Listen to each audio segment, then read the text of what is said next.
구약성경 사사기 10장 1절부터 18절입니다. 오늘 제목은 주님의 아파하심으로 이런 제목으로 말씀 나누겠습니다. 잠깐 기도하겠습니다. 사랑하는 아버지, 우리가 사순절을 맞아 주님의 마음을, 아버지의 마음을 묵상합니다. 은혜를 부으시고 그 사랑 앞에 굴복하며 감사하며 살아내는 저희들 되게 주시옵소서. 부탁하며 예수님의 이름으로 기도합니다. 아멘. 정신의학과 의사 중에 임세원이라고 하는 교수님이 계세요. 이분은 정신과 교수니까 우울증 환자들을 특히 많이 봤어요. 근데 자기가 본 환자들이 항상 자기한테 그런 얘기를 합니다. 선생님은 제 병에 대해서 모르세요. 자기는 열심히 공부해서 정신과 의사가 됐고 수많은 우울증 환자들을 치료하기 위해서 일을 하고 있는데 항상 당신은 내 병에 대해서 알지 못한다는 거예요. 그게 너무너무 속이 상한 거죠. 내가 평생 의사로 살았는데 내가 왜 당신들의 마음을 모른다? 내가 모르면 누가 알겠어? 그러면서 속상해했어요. 그런데 어느 날 미국 출장을 준비하다가 들떠가지고 준비하고 있는데 갑자기 허리를 뭔가 송곳 같은 걸로, 가시 같은 걸로 꽉 찌르는 그 아픔이 오는데 몸을 움직일 수가 없어. 그때부터 앉지도 일어서지도 못하는 통증이 오더라고요. 그래서 이거 좀 시간 지나면 괜찮겠지 하고 몇 일을 버텼는데 버티면 버틸수록 아픈 거예요. 너무너무 힘든 거예요. 자기는 한 번도 경험해보고. 그래서 병원에 찾아가 보니 답은 없고 계속 물리치료하고 약 먹고 물리치료 하는데 낫지가 않는 거예요. 하루 이틀 사흘 나흘 몇 달 시간이 흘러가면서 이 사람이 처음으로 우울증이라는 걸 경험하게 돼요. 내가 이렇게 왜 사나? 참을 수가 없는, 억제할 수 없는 이 고통 때문에 서지도 앉지도 자지도 못하니까 미쳐버리는 이 아픔 때문에 차라리 죽고 싶은 거예요. 와, 못 살겠다. 그러다가 어느 날 새벽에 일어나서 옷을 주섬주섬 입고 죽으려고 애들 얼굴이나 보고 가야지. 그래서 얼굴을 딱 보고 돌아서려는데 아이들의 얼굴이 너무 선명한 거예요. 내 사랑하는 아이들 두고 가기가 너무 미안한 거예요. 다시 옷을 벗고 누웠어요. 잠은 안 오고 어떻게 하나 그러면서 그 긴 시간 우울증을 사람들이 이해하지 못하죠. 그 아픔을 버티다가 간신히 이겨낸 거예요. 그리고 다시 의사로 활동을 합니다. 그리고 얘기합니다.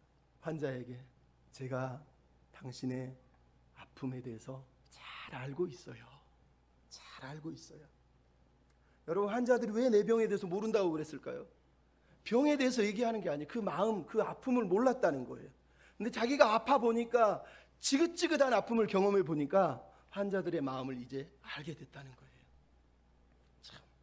여러분, 우리가 코로나 때문에 역학조사라고 하는 단어가 생겼어요. 역학이라는 단어는 역학 연구하는 학자들이 고려대에도 많습니다. 특히 김승섭 교수가 쓴 아픔이 길이 되려면이라는 책에 보면 아픔이라고 하는 이 사람이 가지고 있는 상처들을 역학조사를 해서 그 원인이 무엇이고 어디서부터 그 병이 시작됐는지를 추적해서 결국은 그 병을 해결하는 거죠. 우리가 코로나도 역학조사를 그래서 초기에 많이 했지 않습니까?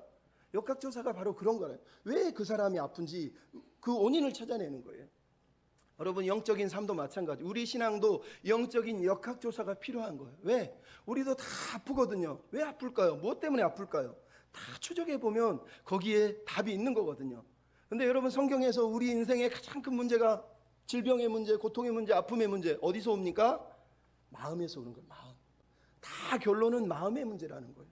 잠언 4장 28절 뭐라고 그럽니까? 23절에 무릇 지킬 만한 것보다 마음을 지켜라. 생명의 근원이 마음에 있기 때문이라. 이 마음을 지키지 못하기 때문에 무너지는 거예요. 그 무엇보다 중요한 건 이 마음이 감사하는 마음을 지키는 거예요. 감사할 수 없는데 어떻게 감사하냐고요?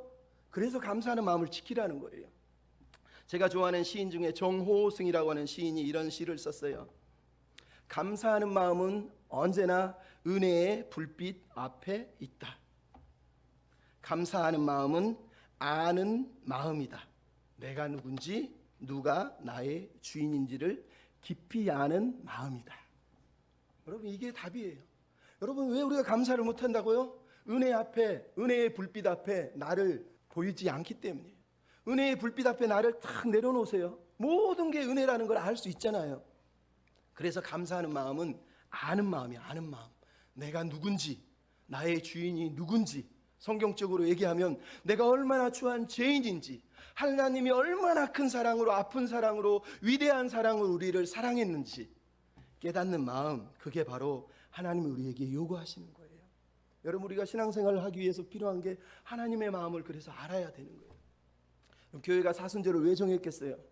부활절 전 40일 기간, 따지고 보면 수요일부터 시작해서 40일을 만들기 때문에 5주, 길게는 6주가 되는 기간 동안 우리가 사순절을 보내는 이유는 주님이 부활하시기 전에 이 땅에 오셔서 살아낸 그 삶들을 묵상하면서 그분이 왜 이 땅에 오셨는지, 무엇 때문에 아파하셨고 고난당하셨고 십자가를 졌는지 우리로 묵상해 보라고, 그분의 마음을 좀 생각해 보라고, 그래서 사순절을 우리가 보내는 거예요.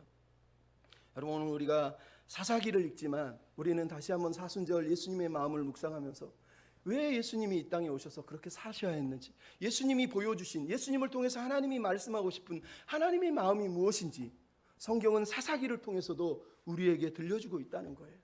우리가 오늘 하나님 아버지의 마음을 알았으면 좋겠습니다. 하나님의 마음 첫 번째 무엇입니까?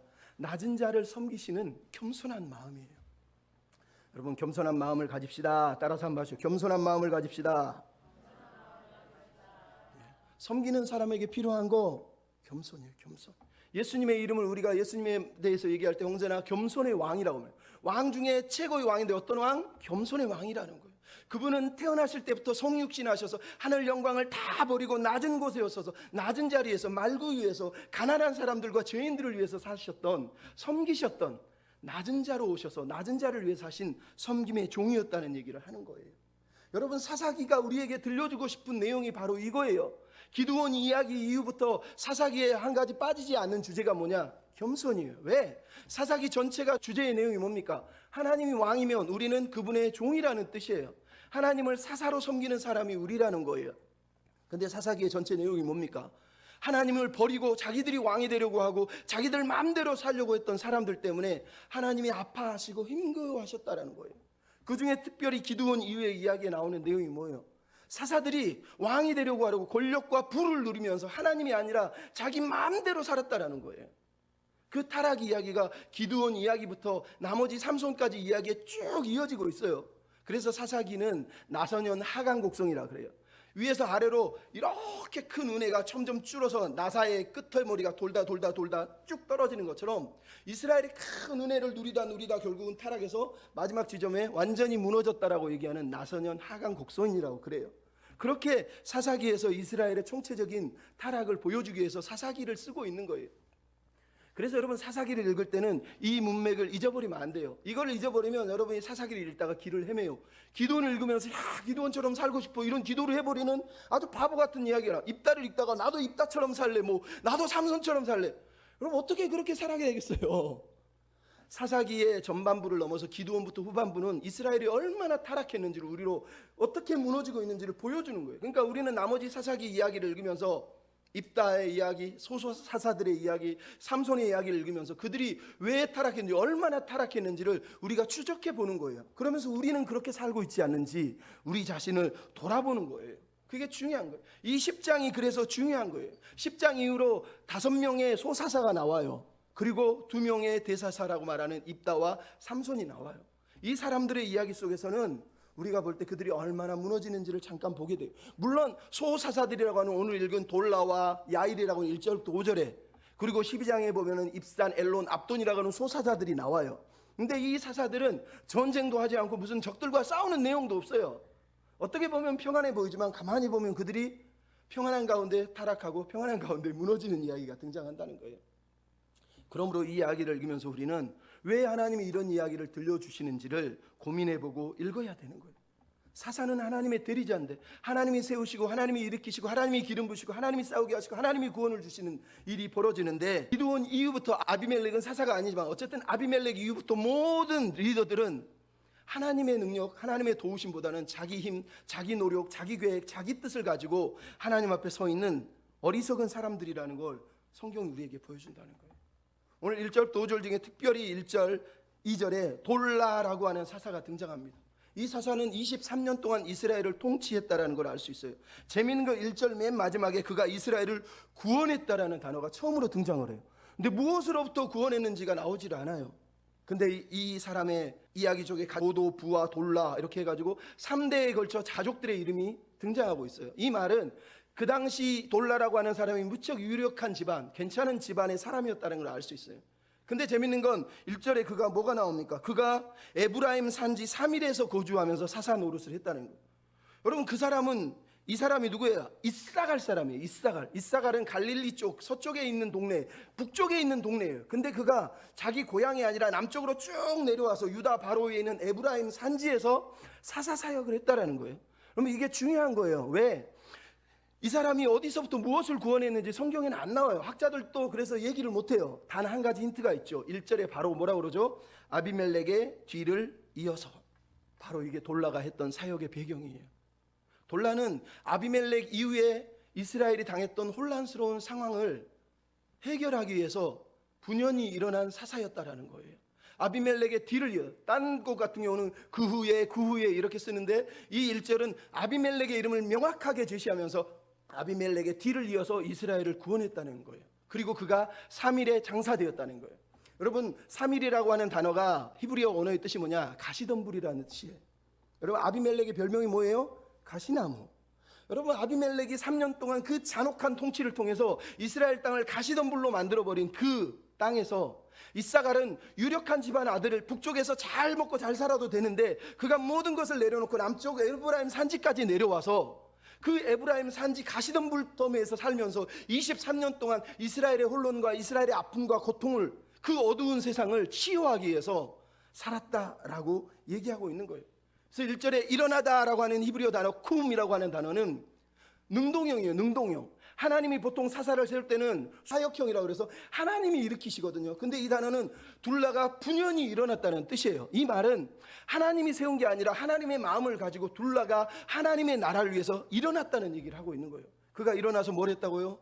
자기의 명예, 자기 가족, 자기의 삶의 모든 부유함들을 내려놓고 에브라임 산지 그 혼란스러운 땅에서 그들을 섬기며 이스라엘 땅을 위해 헌신한 시간이 23년이었다라고 얘기하는 거예요. 여러분, 근데 돌라의 이름의 뜻이 뭔지 아세요? 벌레라는 뜻이에요. 지렁이와 같은 연체 벌레를 말하는 거예요. 돌라가 살았던 삶, 그의 인격을 보여주는 거예요. 그는 유력한 집안에서 떵떵거리며 살아도 되지만 자기 자신을 한없이 연약한 존재, 벌레 같은 존재, 지렁이같이 미력한 존재로 여기고 그 연약한 마음을 가지고 자기 이름을 드러내고 자기 명예를 위해 산 것이 아니라 가난한 이스라엘 백성들, 깨어진 이스라엘 백성들을 치유하기 위해 살았던 신실한 백성이었다라고 들려주고 있는 거예요. 근데 바로 이어서 누가 나옵니까? 3절로 5절에 야일이라고 하는 사람이 나옵니다. 야일이라는 히브리어 뜻은 하나님의 빛을 비추어라 라는 뜻이에요. 근데 그가 정말 하나님의 빛을 비췄을까요? 돌라는 자기 이름대로 겸손한 사역을 했는데 야일은 그러면 하나님의 영광을 드러내는 삶을 살았냐는 거예요. 근데 오늘 본문은 시작부터 뭐라고 그럽니까? 그가 길르아 사람인데 22년 동안 사역을 했다라고 기록하고 있어요. 이스라엘을 구원한 것도 없고 몸을 한 게 하나도 없다는 거예요. 대적도 없고 적과 싸운 것도 없고 그렇다고 내부에서 누구를 구원하거나 누구를 살리거나 누구를 섬긴 내용이 하나도 없다는 거예요. 오히려 야일의 사역이 뭐라고 되어 있습니까?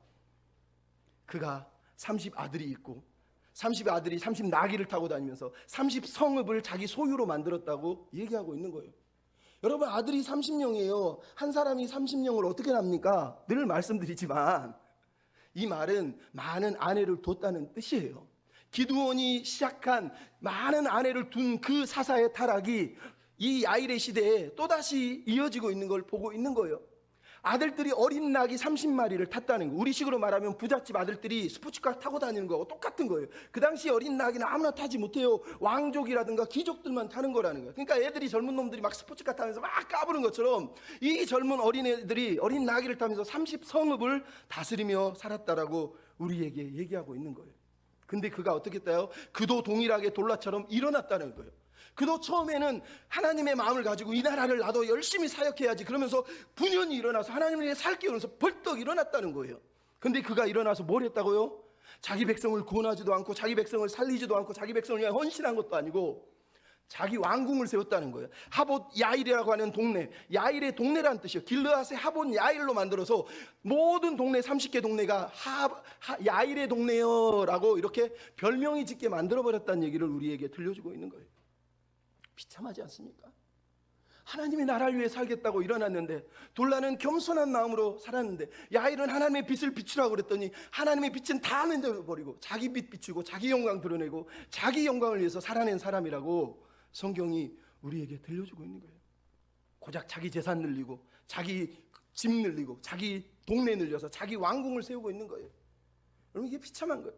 여러분 리더 중에 제일 하찮은 리더, 제가 교회를 다니면서 제일 속상한 리더는 다 똑같아요. 교회에서 맨날 하나님의 비전입니다 그러면서 건물 짓는 사람, 땅 사는 사람. 아닙니까?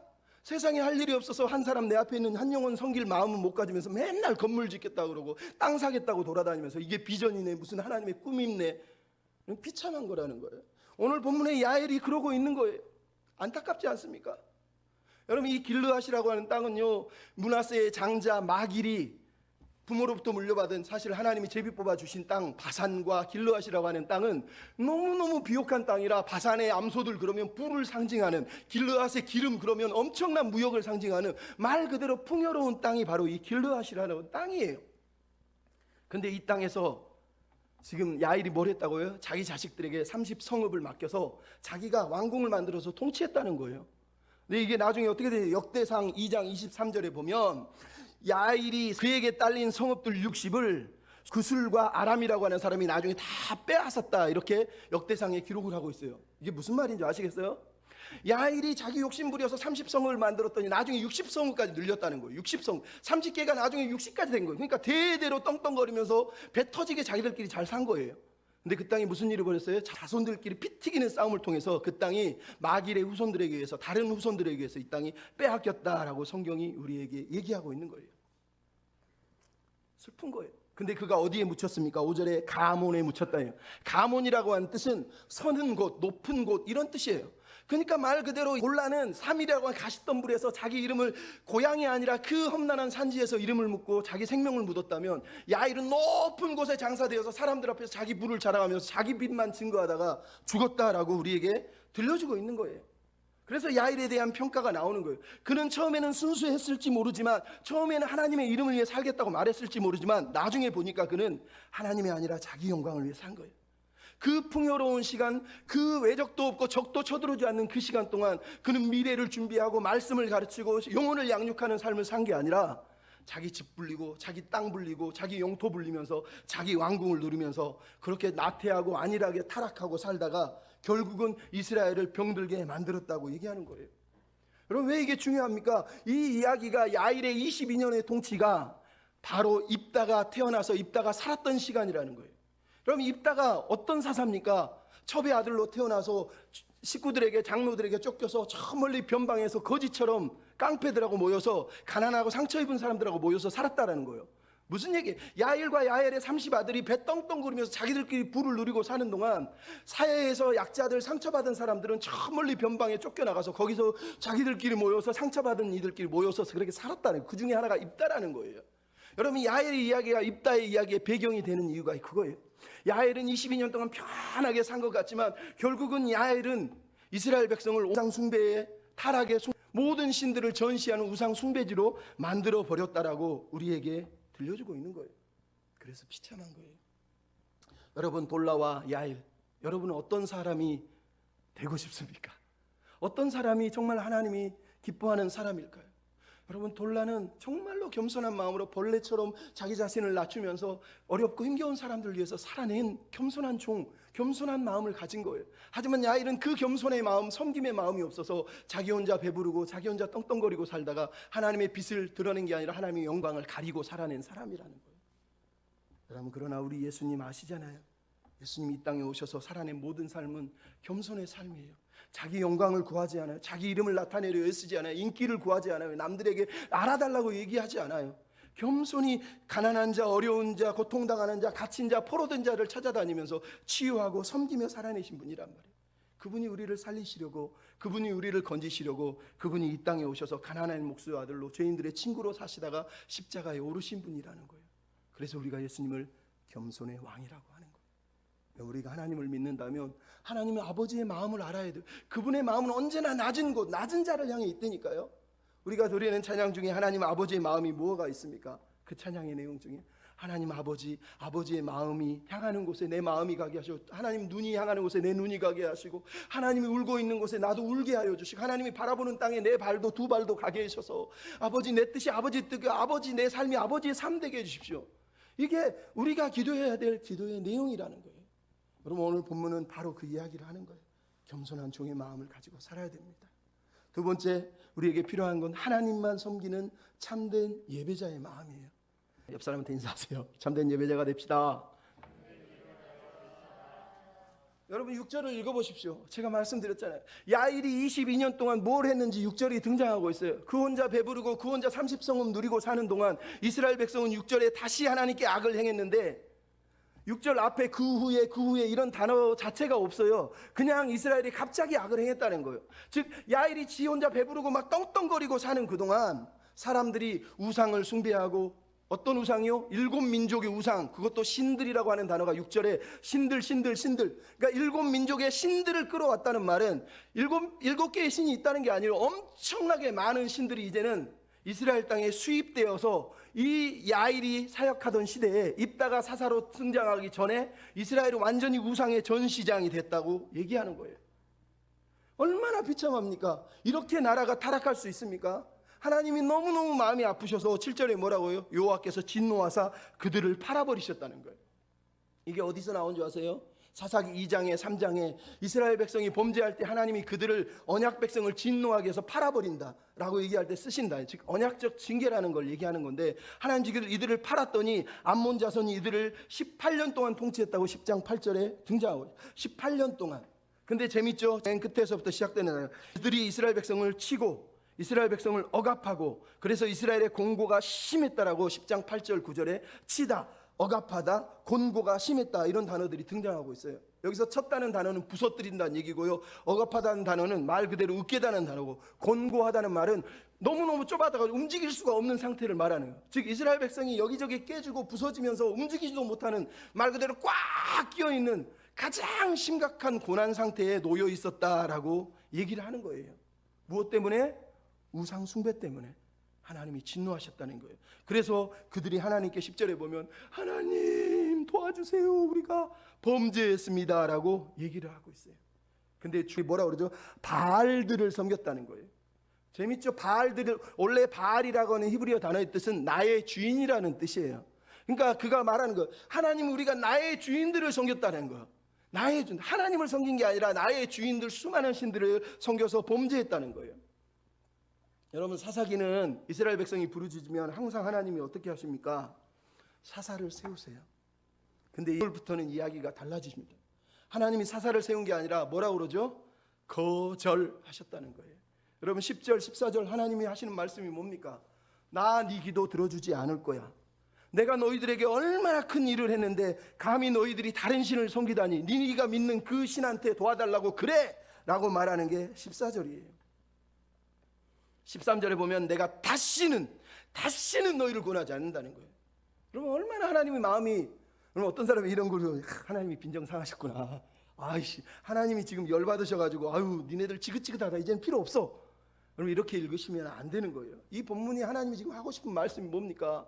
이스라엘 백성이 7민족들의 신을 섬겼는데 하나님은 지금 뭐라고? 내가 너희들 7민족에게서 건져졌다고 말하는 거예요. 7은 완전수예요. 그들은 완전히 타락했지만 하나님은 완벽하게 은혜로 그들을 구원했는데 너희들이 그걸 잊어버렸다라고 하나님이 말씀하시면서 내가 들어주지 않을 거야 라고 거절을 한 거, 이 말이 뭐예요? 하나님의 마음의 아픔이에요. 아픔. 하나님이 속상하신 거예요. 마음이 너무너무 아프신 거예요. 내가 다시는 구원하지 않겠다는 이 말이 얼마나 하나님이 지금 마음이 아프세요. 이게 여러분 부모가 우리 자식들한테 하는 말 아닙니까? 말 안 들으면 야 너 오죽해서 판다, 파세요. 그럼 정신이 나간 거죠. 공부 안 하면 야 너 그따구로 하려면 하지마, 공부하지 말라는 뜻이 아니잖아요. 제대로 하라는 얘기거든요. 너 집에서 나가라는 얘기입니까? 정신 차리라는 얘기잖아요. 지금 하나님이 하신 말씀이에요. 너 그 신들한테 가서 구해라, 이 말이 뭐예요? 그 신들 다 몽땅 버리고 내 앞에 제대로 서라 말하는 아버지의 마음, 부모의 마음을 얘기하고 있는 거예요. 지금 하나님은 너무너무 많은 시간 동안 배신당하고 배반당하고 거절당하신 그 아픈 마음, 배신당한 여인의 마음, 거절당한 아버지의 아픔을 지금 그들에게 사실은 토해내고 있는 거예요. 근데 여러분 이런 하나님의 거절하심, 이런 하나님의 아픈 마음, 이 마음을 이스라엘 백성들이 이해하지 못한다는 거예요. 물론 우리는 오늘 본문을 통해서 그들이 하나님께 또 회개하는 것을 우리가 보는 거예요. 하지만 사실은 하나님이 그들의 삶을, 그들의 회개를 온전히 받아들이지 않으세요. 왜 그럴까요? 좀 이따 살펴보겠습니다. 중요한 건 그거예요. 왜 하나님이 아파하시죠? 우상 숭배 때문이에요. 우상 숭배에서 우상은 뭐예요? 언제나 고대 근동에서 우상은 풍요, 다산 이런 걸 말하는 거예요. 그러니까 이스라엘 백성들은 항상 이방인들이 가나안 사람들이 누리는 풍요, 다산의 신을 믿으면서 우리도 부자 되고 싶고 우리도 잘 살고 싶고 이거 하나밖에 마음에 남은 게 없어요. 그러니까 그들이 우상을 섬겼다는 얘기예요. 근데 늘 말씀드리죠. 우상의 핵심은 뭐예요? 우상이 신이라는 뜻이 아니라 내가 신이라는 뜻이에요. 왜? 우상은 내가 원하는, 내가 필요할 때 내가 원하는 걸 들어주는 것을 우상이라고 말하는 거예요. 그러니까 이스라엘 백성이 우상 숭배했다는 뜻은 뭐예요? 내가 원하는 내 마음대로 살고 싶은 내가 신이 된 삶을 지금 우상 숭배라고 말하는 거예요. 그래서 여러분 인간의 문제가 항상 똑같다는 거예요. 옛날에 말했지만 칼빈은 인간의 마음은 우상 공장이라는 거예요. 우리는 하나님을 섬기지 않으면 어떻게 해서든지 무슨 신이든지 섬기게 돼 있는 존재들이에요. 근데 그 핵심이 뭐라고요? 내가 신이라는 거예요. 내가 신. 그게 우상 숭배예요. 그럼 얼마나 안타깝습니까? 근데 이 우상 숭배의 삶을 예수님 또한 유혹을 받으셨다는 걸 마태복음 4장에 보면 우리가 알 수 있어요. 마귀에게 시험을 당했어요. 마귀가 찾아와서 예수님께 했던 시험의 내용이 뭐였습니까? 하나님을 이용해서 너는 안전해지고, 하나님을 이용해서 너는 만족을 누릴 수 있고, 하나님을 이용해서 너는 영광을 받을 수 있다. 하나님이 안 되면 나한테 절하면 내가 줄게 라고 얘기한 거예요. 자기 만족을 위해서 돌을 떡덩이로 만들어라는 거예요. 내 만족을 채우라는 거예요. 뛰어내리면 지켜준다는 게 뭐예요? 하나님이라면 네 안전을 지켜줘야지. 나한테 절해. 그러면 다 줄게. 똑같은 거 아닙니까? 예수님도 이 이스라엘 백성처럼 똑같은 시험을 당하고 내 삶을 안전하게 지켜준대. 내 먹을 걸 다 채워준대. 내가 영광을 누리면서 살 수 있게 해준대 라고 얘기를 했다는 거예요. 근데 여러분 성경에 예수님의 대답이 뭐였습니까? 사람은 말씀으로 산다. 하나님을 시험하면 안 된다. 마지막에 뭐라고 그러죠? 주 하나님만 경배하고 다만 그를 섬기라는 거예요. 여러분 예수님이 이 땅에 오셔서 우상이 가득한 이 세상에 오셔서 수많은 우상들이 널려있는 그 땅에서 하나님만 섬기는 것이 우리 삶의 가장 중요한 것이라고, 참된 예배라고, 이게 예배자의 삶이라고 우리에게 보여주시면서 사신 분이 바로 예수님이에요. 그래서 예수님은 새벽부터 저녁까지 십자가에 돌아가실 때까지 어떻게 사셨습니까? 눈을 뜨면 하나님의 이름을 부르고 기도하셨고, 길거리에 돌아다니면서 가난한 자를 붙들고 기도하면서, 음식을 먹으면서 하나님께 감사하시고, 십자가 위에서도 하나님 뜻대로 하시옵소서 겟세마네에서 기도하면서 다 이루었다라고 하나님께 고백하시면서 그렇게 하나님 나라를 위해 사신 분이 예수님이잖아요. 예수님은 단 한 번도 자기 영광을 구하고 자기 뜻을 이루기 위하고 자기 명예와 인기를 위해 산 적이 없어요.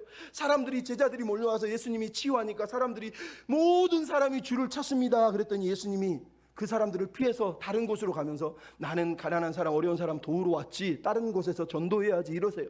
요한복음 6장에서는 오병이의 기적을 벌이니까 사람들이 예수님을 임금으로 만들려고 몰려듭니다. 그랬더니 예수님이 뭐라 그럽니까? 나를 먹고 피를 마셔야 산다.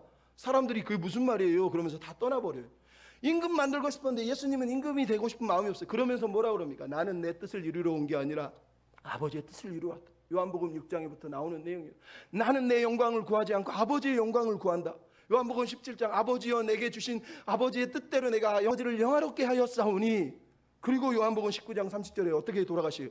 다 이루었다. 여러분 이게 예수님의 삶이에요. 우리가 하나님을 예배한다고요? 그러면 우리는 예배자의 마음을 봐요. 예수님이 보이신 예배자의 삶은 하나님만 섬기는 거예요.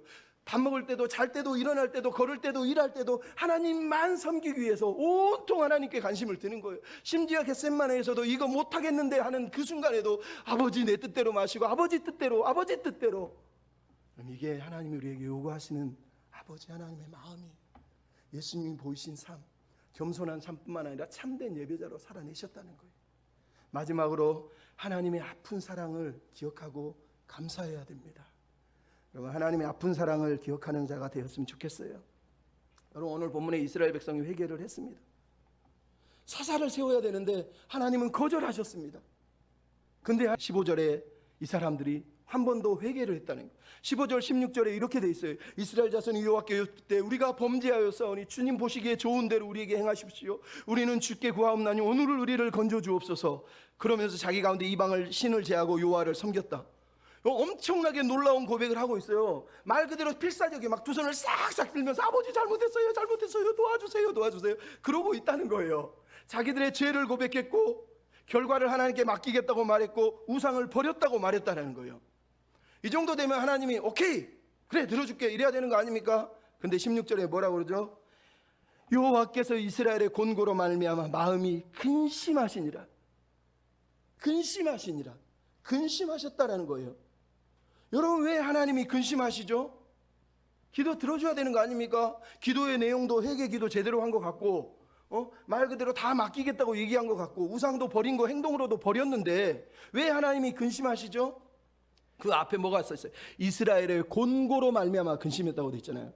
회개 때문에 근심한 게 아니라 이스라엘의 곤고 때문에 근심했다는 거예요. 근데 이 곤고라는 히브리어 단어는 수고하다, 헛수고하다, 고생하다 이런 뜻이에요. 하나님이 왜 근심하셨다고요? 이스라엘의 헛수고 때문에 근심하셨다는 거예요. 헛수고라는 게 무슨 말이겠어요? 이스라엘은 습관적으로 반복해서 계속해서 회개하고 죄를 짓고 회개하고 죄를 짓는 습관적인 죄를 가지고 살았다라는 거예요.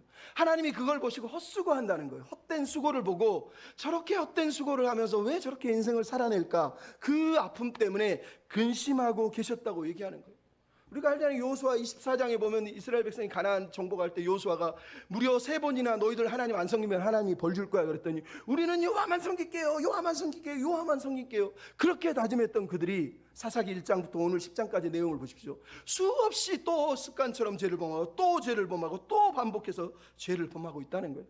그러니까 하나님이 근심하시는 거예요. 저 헛된 수고를 멈추지 않기 때문에 헛된 짐 무거운 짐을 여전히 지고 가면서 말로만 하나님 의지한다고 하니까 나아가서 이들의 회개가 진정한 회개가 아니라 일시적인 회개라는 거예요. 일시적인 회개.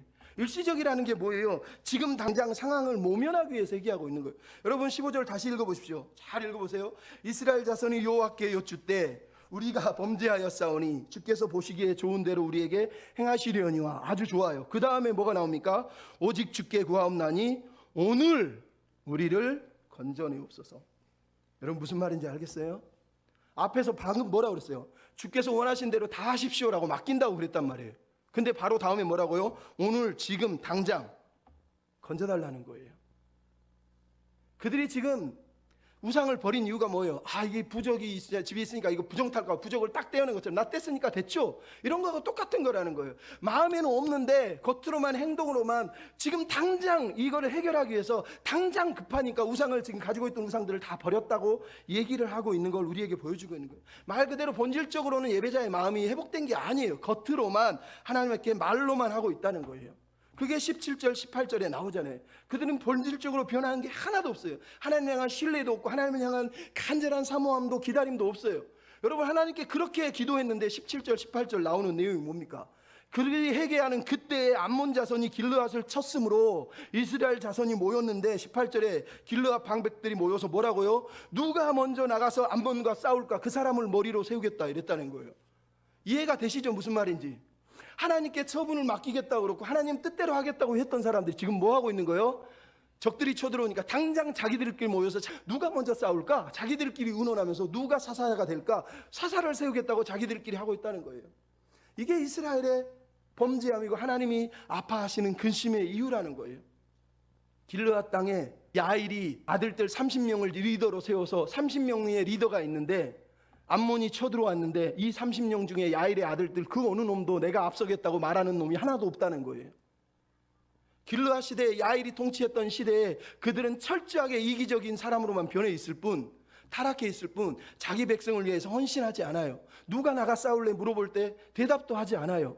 근데 여러분 이 단어가 사실 어디서 나오죠? 사사기 1장 1절 첫 구절에 나오잖아요. 이스라엘 백성이 가나안 정복할 때 하나님께 여호와께 여쭈어 이르되 하나님 우리 중에 누가 먼저 나가서 싸울까요? 이게 첫 번째 사사기의 1장의 주제예요. 주제. 모든 일은 하나님께 물어보고 나가는 거라는 거예요. 근데 지금 이스라엘 백성은 뭐 하고 있어요? 말로는 회개하고 말로는 우상을 집어 던졌다고 얘기하고 행동으로까지 보여주고 있지만 실제로는 그들은 하나님을 기다리지도 않고 하나님을 신뢰하고 있지도 않고 자기들끼리 모여서 자기들끼리 길을 찾고 있는 거예요. 하나님이 얼마나 안타까워하십니까? 얼마나 아파하시겠어요? 그래서 하나님이 근심하시는 거예요. 나아가서 하나님의 근심의 이유는 하나님의 자기 백성을 향한 사랑 때문에, 긍휼 때문에 근심하시고 계신 거예요. 여러분 그들의 회개 때문에 하나님이 지금 마음이 움직였다고 얘기하는 게 아니라 회개하는 걸 보니 마음이 짠하다 이런 얘기를 하고 있는 게 아니에요. 그들의 헛된 수고를 보면서 저것들 또 나를 버릴 텐데, 또 나를 배신할 때, 또 나를 거절할 때라고 하는 하나님의 가슴 아픈 하나님의 그 상한 마음이 지금 여기 마음에 배어 있는 거예요. 습관처럼 또 거절할 걸 알고 계세요. 그럼에도 불구하고 내 백성이기 때문에, 내 새끼이기 때문에 너희를 내가 포기하면 안 되지라고 하는 마음 때문에 하나님이 지금 근심하고 계시다는 뜻이에요. 또 거절할 걸 알면서도 불구하고 너희를 내가 어떻게 해서든지 건져낼 거야, 살려낼 거야 라고 하는 마음 때문에 근심하고 계시다는 거예요. 여러분, 이게 하나님의 마음이에요. 우리의 사랑은 그래서예요. 그래서 하나님이 주셔서, 하나님이 기도 들어주셔서, 하나님이 이거 해주셔서, 하나님이 이거 해주셔서. 근데 하나님의 사랑은 뭐예요? 그럼에도 불구하고예요. 네가 나를 배신해도, 네가 나를 버려도, 네가 나를 거절해도 내 새끼인데, 내 백성인데 난 너를 버릴 수 없지 라고 말씀하시는 거예요. 이게 하나님 아버지의 사랑이에요. 독일의 유명한 시인 게테가 이렇게 얘기했어요. 모든 것이 허용됐을 때, 모든 것이 거절당했을 때 언제나 변하지 않는 것, 그것이 진정한 사랑이다. 그 사랑을 누가 하고 있어요? 하나님이 하고 계신 거예요. 이게 하나님 아버지의 마음이에요. 10장 16절에 뭐라고 돼 있어요? 이스라엘의 공고로 말미암아 그 하나님의 마음이 근심하셨다. 이 근심이라고 하는 단어는 히브리어로 푸니마 카체르, 즉 직역을 하면 어떻게 되는 줄 아세요? 생명이 짧아지다는 뜻이에요. 생명이 짧아지다는 뜻이라. 하나님의 생명이 지금 짧아지고 있다는 것이에요. 이들의 그 때문에, 하나님이 자식을 향한 근심 때문에 지금 생명이 줄어들고 있다는 얘기를 하고 있는 거예요. 곧 죽을 것 같다는 거예요. 이놈들 살려내긴 살려내야 되는데 어떻게 이놈들을 살려낼까 고민하고 근심하셔서 마음이, 생명이 지금 줄어들고 있는 모습을 지금 생명이 줄어들었다, 푸뉴마 카체르라고 하는 거예요. 이거는 고대인들의 관용어예요. 관용어. 무슨 얘기냐? 하나님의 자비와 긍휼을 표현해요. 하나님 우리를 바라보시는 자비한 마음, 긍휼의 마음이 뭐냐? 자기 생명이 줄어들고, 자기 생명이 줄어들어서 결국은 자기 생명을 내어주기까지 사랑한다라는 뜻이에요. 이게 바로 하나님이 가지고 계신 근심이라고 하는 단어예요. 끙끙 앓고 계신 하나님이 지금 내 백성을 내가 사랑하는데 저놈들 여전히 반역하고 배신하는데 어떻게 할까? 하지만 버리면 안 되지, 포기할 수 없지라고 말하면서 이 고통을 감수하고 계신 사랑을 말하는 거예요. 이게 바로 지금 히브리어가 우리에게 들려주고 있는 하나님의 마음의 아픔이에요. 아픔. 애타는 아버지의 마음, 생명이 줄어들고 곧 죽을 것 같은 마음으로 우리를 향해서 사랑하시는 마음, 이게 아버지의 마음이라니까. 여러분, 우리의 소망은 하나님의 긍휼에 있는 거예요. 우리의 회개에 있는 게 아니에요. 하나님은 회개 때문에 우리를 구원해 주는 게 아니에요. 그 은혜, 그 긍휼을 아는 사람을 구원해 주시는 거예요.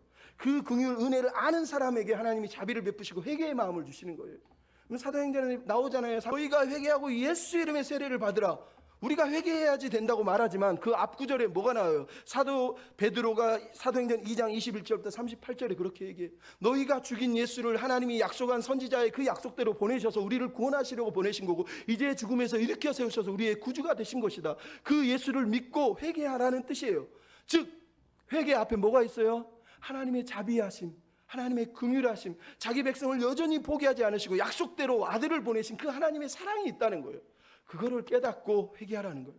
그걸 깨닫고 와서 엎드리라고 얘기하는 거예요.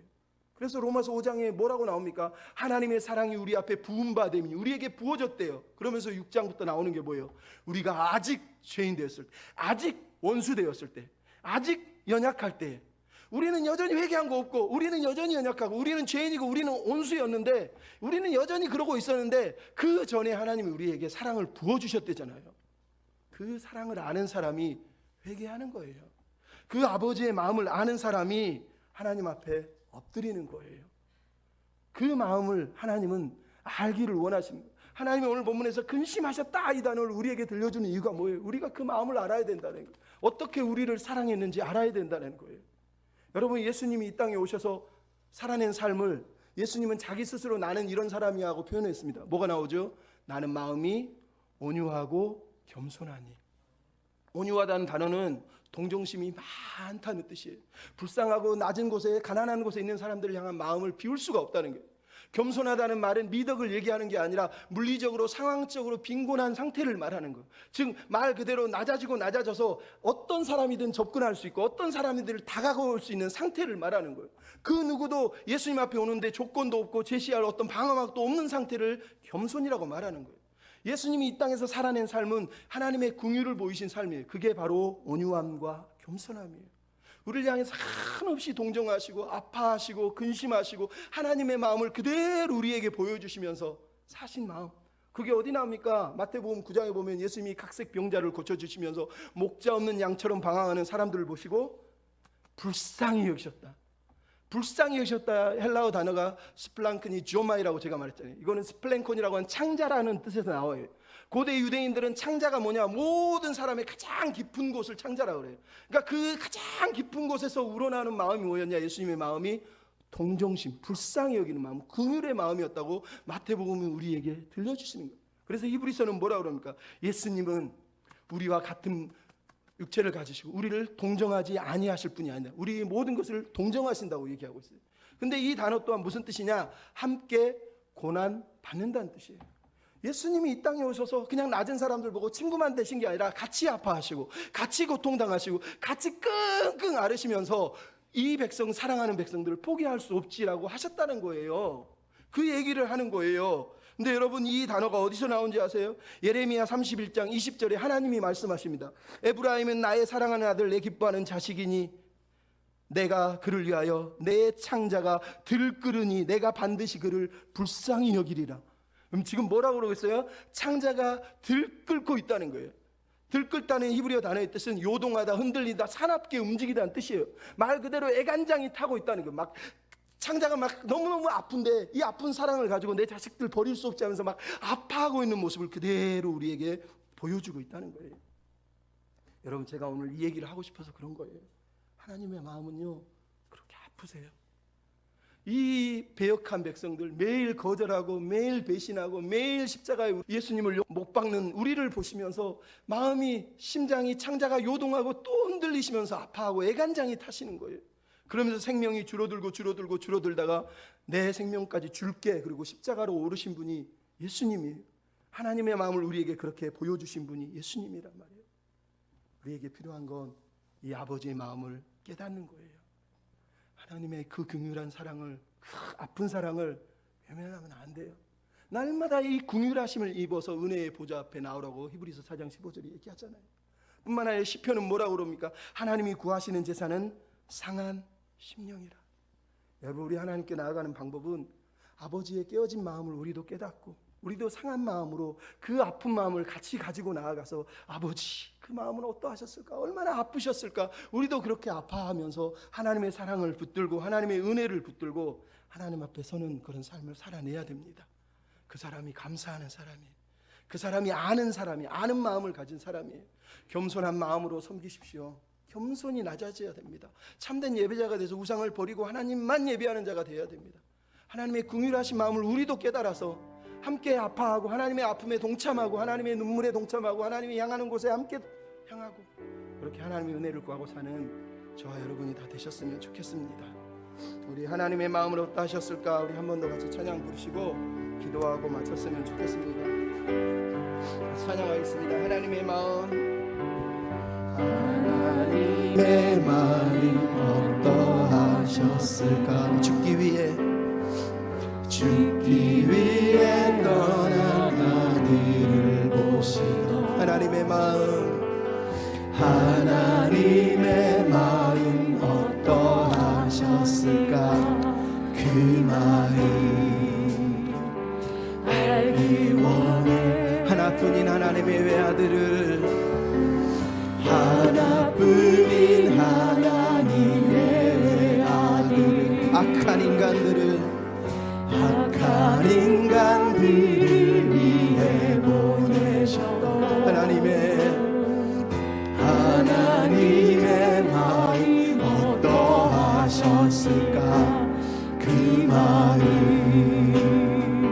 알기 원해. 죽어야만 하는 아들을 보내신, 죽어야만 하는 아들을 보내신 아버지의 마음 어떠하셨을까? 십자가에 달린 예수님 모시러 아버지 그 마음,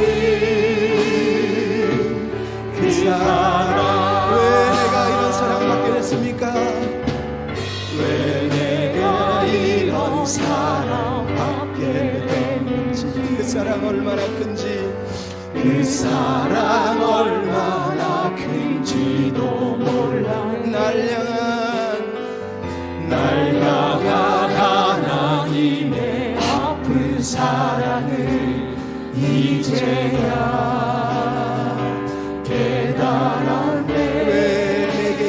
사랑을 베푸셨습니까? 왜 내가 이런 사랑받게 되는지 그 사랑이 또 얼마나 큰지 알게 하소서. 그 사랑 얼마나 큰지도 날 향한 하나님의 아픈 사랑을 날 향한 하나님의 아픈 사랑을 이제 지금 깨닫게 하소서. 깨달았네. 죽어야만 하리 아들을 보내신 아버지의 마음 어떠하셨을까. 십자가에 달린 예수님 모시던 아버지 마음, 그 마음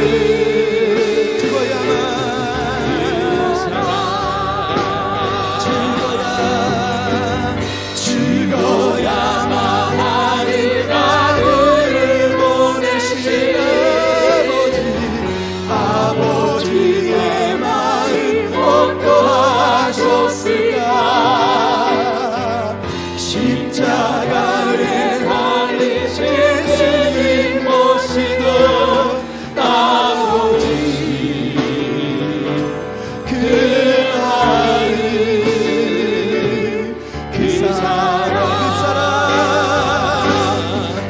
사랑 얼마나 아름다운지 그 사랑 얼마나 날 부르게 하는지 그 사랑 얼마나 크고 놀라운지 그 사랑 얼마나 나를 강력하게